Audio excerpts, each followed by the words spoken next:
Now, I love me a good strap hack. I love the versatility of being able to increase the functionality of turning a cosmetic pouch, a toiletry pouch, a clutch into a crossbody bag, into a shoulder bag, so I get more bang for my buck and more ways to wear my beautiful and expensive designer handbags. So today I'm going to show you 6 different strap hacks to turn these handheld babies into beautiful crossbody bags. And for each strap hack, I'll give you the pros, the cons, and my honest opinion about it. Now, I think it's really important for me to preface that strap hacks I do not use on the daily. Hacks means we're using the bags in ways that were not intended to be used, and we could be inadvertently putting stress on areas of the bag that weren't designed to have much stress. So therefore, you have to be wary of any sort of rubbing and wear and tear or damage that strap hacks can over time cause to the bag. So that's why I just use these irregularly, not as a daily thing, and always keep an eye on your bag just to check it for any wear and tear so that you can stop doing it or change what you're doing if you feel like, hey, this isn't right for my bag. So proceed with caution whenever trying a new strap hack. So I'm going to start with the least invasive and easiest hacks and work my way up to the more DIY savvy hacks. So hack number 1, looping the strap under the flap. So this will work for any sort of flap style clutches. All you have to do is open up your clutch, get your strap, hook it to itself, and then you're literally just going to lay it underneath the flap and then close your flap. And there it is. Easy peasy. Now, the pros of this style is it's non-invasive to your bag and it's very temporary. You can undo it at any time. But for the cons, it's very flimsy. You have to take a lot of care when opening and closing the bag because it will just easily come undone and your bag will fall off. You have to check for wear and tear along the flap where the strap is going to be rubbing against it. Particularly if you're using a gold chain strap, that can cause a lot of friction and a lot of rubbing against that, versus a leather strap, which can still cause friction, but it'll be less rough than a chain strap. And this method really you can only use on clutches or toiletries, which either have a flap or a zipper you can loop it under. So I did use this style of hack in the beginning when I first started collecting bags, and I didn't have many DIY skills yet, but I found this to be quite inconvenient because I like to get in and out of my bags. But when you don't know what to do, it's a good start for strap hacks, but eventually I moved away from doing this hack. So conversion kits with felt organizers or felt inserts. So these are so easy to get on the market these days. Many online stores, Etsy stores are selling felt organizers, and you can either get them with like a little ring. I just DIY'd this myself, by the way. I didn't buy it like this. I just bought this felt organizer and I just sewed this on myself, hence the shoddy stitching. But you can get them with grommets, you can get them with loops and rings that stick up. I personally like the style with the loop and the ring that sticks up because it gives a bit more length. And this is currently a hack I do use with my vintage Louis Vuitton Drag-On Cellier clutch. So the pros of this method is that it's non-invasive, it's temporary, you can undo it at any time, and it's more secure than the previous hack of just looping it underneath the flap. But the cons, it still requires care when opening and closing the bag because it can still fall out. You still have to check the edges for wear and tear, especially if you're using a chain strap, because that's going to cause a lot of rough rubbing, and it can cause misshaping of the side gussets, which I'm not too crazy about. Aesthetically, I love the look of using the conversion kit with the felt organizer, but functionally, I do have to look for wear and tear. And you can get really thin felt organizers for those really skinny clutches as well. So overall, even though I do use this hack, I don't use it for long periods of time, and I do always check my bags for wear and tear, and I actually am getting a little bit of wear and tear already on the glazing here on the side gussets from the rubbing. And I think a little bit of wear and tear is forming here. Now, using a felt insert for the Louis Vuitton toiletry is such a popular hack, and I've been using this hack as well. So for my vintage Louis Vuitton Pochette Homme toiletry, it was hard to find an organizer, so I at the time couldn't find one, so I bought this organizer which was for the Toiletry 26, but that was too tall, so I had to sort of fold it down and sew it to make it shorter to fit my bag. Now this one came with grommets, so I could convert it. You can get the style with the grommet, or you can get the style with the loop and a ring. I prefer the style with the loop and the ring because it gives you more length to add the strap. Now I hacked this myself. So I got the style with the grommet and I didn't really like it. So then I went and added or sewed on these picture frame hooks, which you can get from the hardware store, and that became my ring. But that's just a DIY hack I did myself. So these you just put in, and then where the zipper tab is, you then pull out the ring on this side, and then you have the other ring on this side. Then when you close the zipper, it's quite secure. Similar to when you close the flap, it's quite secure. And then you just attach your strap to these O-rings. Now the wear and tear I was noticing was some misshaping on the side gussets here, rubbing on the top of the glazing on the side gussets here. So similarly, this can fall out, so you do have to take care when opening and closing the toiletry. So I am now considering whether or not I want to choose an alternative strap hack for this drag-on cellier clutch. Using a D-ring with a screw-in base. Now these you can actually buy yourself, or you can buy a conversion kit that has these. And this is a method that's often utilized for bags like the Louis Vuitton Nice, the Louis Vuitton Cosmetic pouch, where they have loops that you can actually slot a D-ring into. But to be able to get it in, you need this removable base, which you can then slide in and then screw on. So let's just pretend I want to add an extra D-ring here. So all I have to do is loop that wherever I want it to go. So it has a hole there. Pop that in, line it up with the other hole. And then I can start screwing it.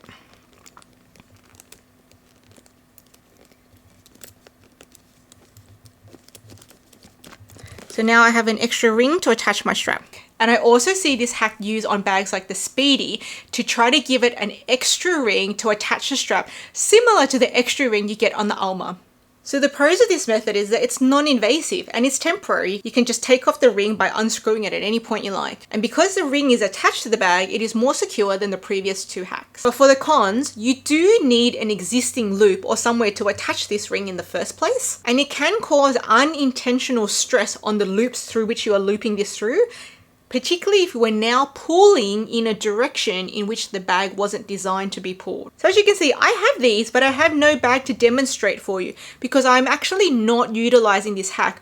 I bought these because I wanted to try the hack out, but I just never ended up using it. So this was a hack that just didn't really fit into my collection, but I do see this for sale as part of a conversion kit on many websites.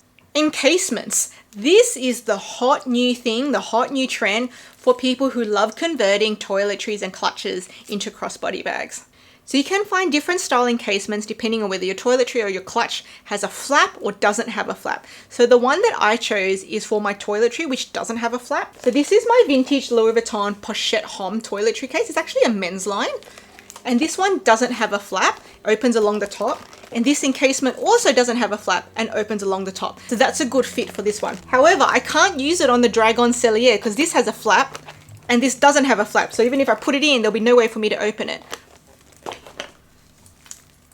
But you can find some places that do sell encasements with a flap. So you just pick the right encasement that suits your toiletry or your clutch. Now this will be the hack that I will be moving forward with my toiletry clutch, because I find that this is probably going to be causing the least amount of damage or stress onto my clutch. But we'll see what happens because I just got this, but that's what my prediction is. So the pros is that it's non-invasive. You literally are just slipping your toiletry into here. It's temporary. You can just take your toiletry out whenever you like. It is definitely more secure than the other hacks because they're sitting in there. It's not going to fall out.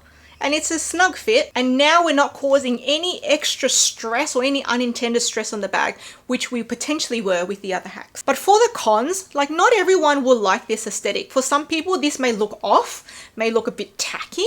So for me, I think it looks really fun, but for some people they might go, nah. So one thing I noticed about the encasement is when you're using it by the top handle, this part stays straight, everything stays straight, and there doesn't seem to be any rubbing or bending of your toiletry or whatever it is that's in your encasement. Now this is for my particular encasement, but when you use the crossbody strap, these parts go up and it causes a bend there. And then now there's potential rubbing on the corners. So I've been using this for 3 days. Now I did have some existing rubbing already, so I can't tell if that's caused more rubbing, but that's just something to be mindful of to check for wear and tear with an encasement. Rubbing on the upper corners here, but that's for my encasement. Maybe other brands don't do this.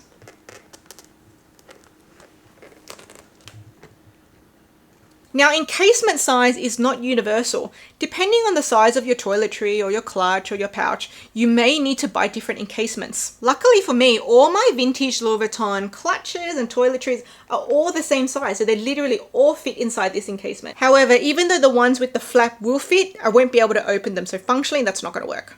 So I'll have to get a different encasement style for those ones. So far, even though this is a new product that I just added to my collection, this is what I'll be moving forward with my toiletry. And if I find the one with the flap to try, I will also be moving forward with that one as well. The Pliage conversion kit. Now I don't own a Pliage, but this is another type of hack that has been very popular, very viral at the moment.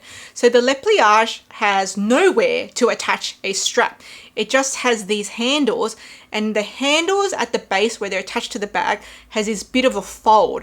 And so they've created a conversion kit where you can put this piece of leather that fits inside that fold, and then you have D-rings where you can now attach a strap. So this has been super popular. Now I can't speak on the wear and tear of this one because I don't have it and I don't own it, but from what I can see, so the pros of this is that it's non-invasive and it's temporary. You can undo this at any time, but the cons are you are now putting stress on a part of the strap which wasn't intended to have stress, which is similar to the other strap hacks I've shown you earlier in the video. So you do have to regularly check your bag for wear and tear to decide whether or not this strap hack over time is worth it for you. Screwing D-rings. This is my most invasive hack and one that I have utilized on a few of my bags. My vintage Louis Vuitton Pochette Curate clutch, men's line. My vintage Louis Vuitton Montaigne clutch, men's line. My Mon Purse cosmetics pouch with my dog painted on there. This is definitely a hack that I've been using for years now. I punched holes in these years ago and it's still going.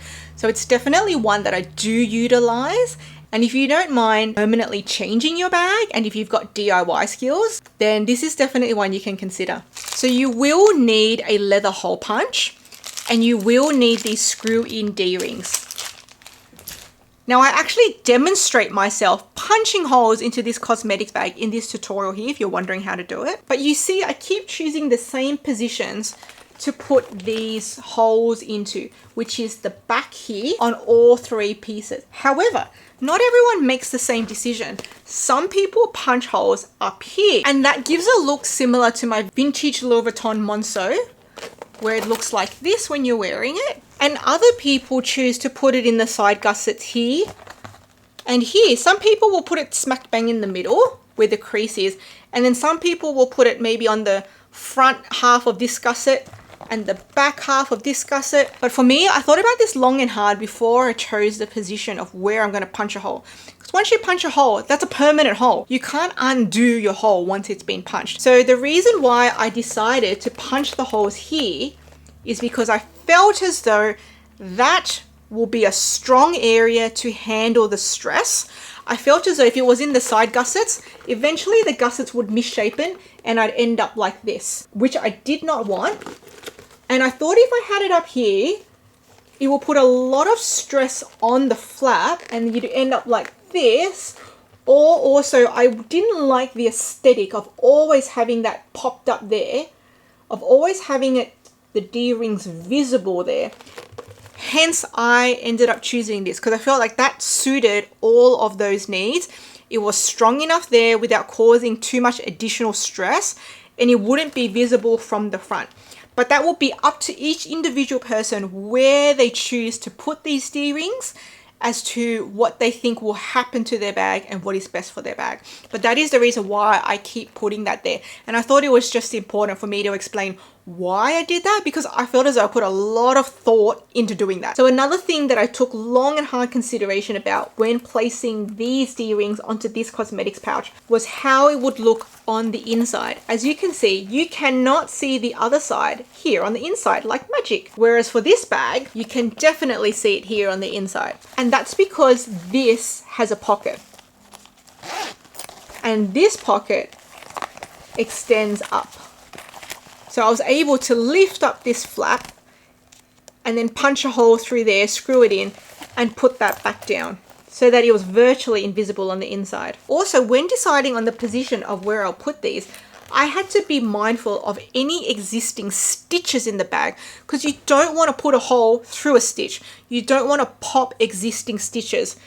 So I made sure it was not touching a stitch along here, because I have a big stitch line here and stitches on the side here. However, I had made an error when putting holes into this vintage Louis Vuitton Montaigne 27, because I did get too close to the stitch line and I did inadvertently pop a stitch. So I don't know if you can see that there. That's right on the stitch line. That was a huge mistake. Then when I did this one, I was able to go above the stitch line. But that was really bad. I actually panicked about that one. And so to hold the existing stitches down, I painted it with clear nail polish so that the thread would stick to the leather. And then I already popped the stitch and put the hole in there. So I just tightened this really tight to try to hold everything down. This was one of my cheapest bags. This was under 200 Australian dollars. And so that's why it wasn't too bad when I accidentally made that mistake and popped a stitch. Also, the bag is already in not great condition. And I purposely did that because I knew I was going to try this hack.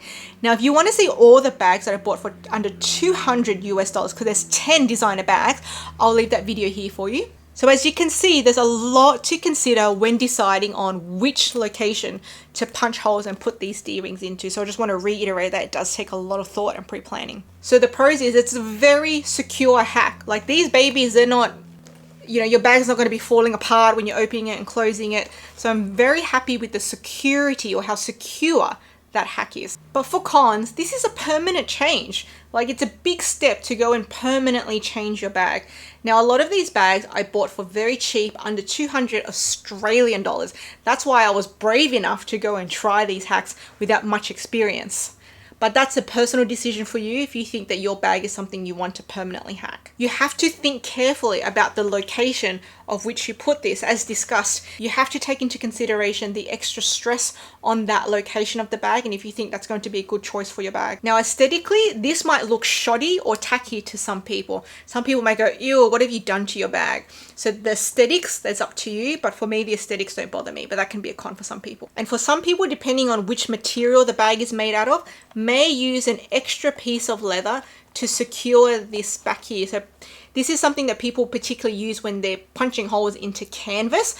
But I've punched holes into leather bags and I've not needed an extra piece of leather to secure this, but I've seen people do it when they punch holes into the monogram. So tell me in the comment section down below, are you someone who uses strap hacks?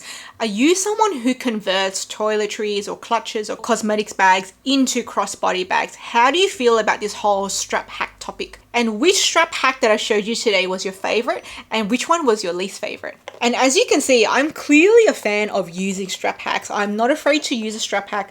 I'm not afraid to try a strap hack.